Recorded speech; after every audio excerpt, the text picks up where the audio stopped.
Hello, welcome to the pizzeria where kids and grown-ups alike. This may be your first day here as a night guard, so I might as well read to you the rules and policies, kind of a legal thing, you know. I will make this rather short because my next round is coming up in a bit. So first off, welcome and make yourself feel at home. This job may seem like a lot, but it's rather simple. Oh, I forgot to mention that our camera monitoring system is no longer available due to some malfunctions last week. So you know what that means.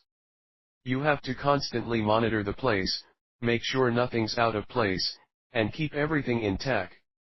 Now, concerning your safety, the animatronics are a bit old and tend to get active at night, to keep their parts from locking up. Why does this concern you? Well, since they are active way beyond normal operation hours, they will see you as one of them, just without as costume. To sum it up, they will stuff you in a spare suit. This wouldn't be so bad, if the suit didn't already have metal structures in it.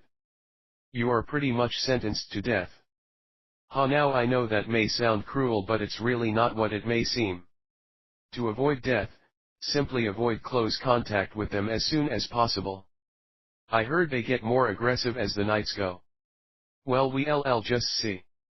Oh, I almost forgot to mention that this pizzeria is not responsible for death or blood.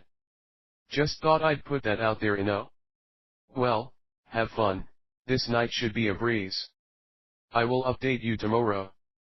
Okay, bye.